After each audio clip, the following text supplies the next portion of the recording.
वाटतंय ना आता? हो ग बरं वाटते. अगं फार काही नाही झालेलं, म्हणजे तूही मनाला लावून घेऊ नकोस ना.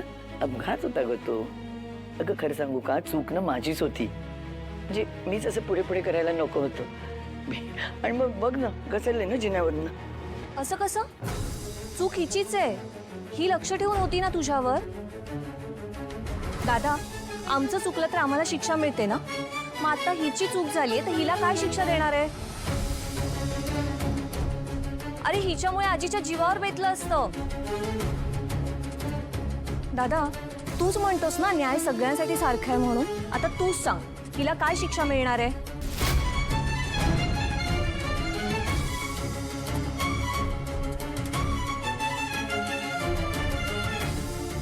दादा, गप्प कायस, बोल ना. हिने काय मुद्दाम नाही केलं ना, मग तिला नका ना दोष देऊ तुम्ही सगळे. नाही नाही आई, मुद्दाम तिने ढकललंय असं कोणी म्हणत नाहीये. मुद्दाम कशाला कोण असं सगळं करेल. पण हे बघा, निष्काळजीपणा झालाय ना तिच्याकडनं.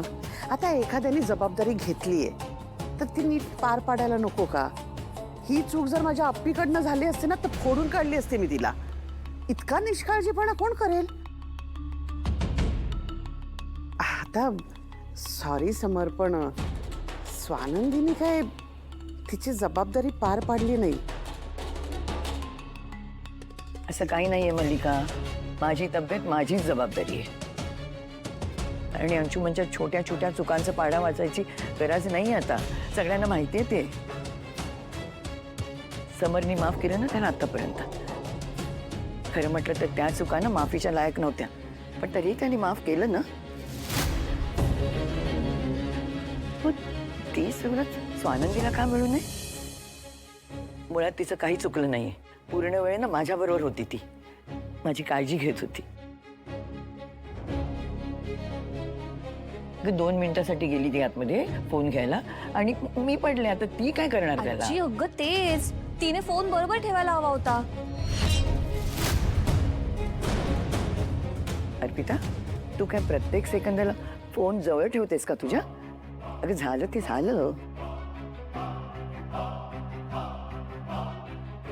अच्छा, म्हणजे या घरात शिक्षा फक्त माझ्यासाठीच आहे तर? तू जे केलंस ना त्यात तुझा दुष्टपणा होता. स्वानंदीने दुष्टपणा नाही केला. हे बघ, एवढं करते अरे ती सगळ्यांसाठी. प्रत्येकाच्या मर्यादा असतात की नाही?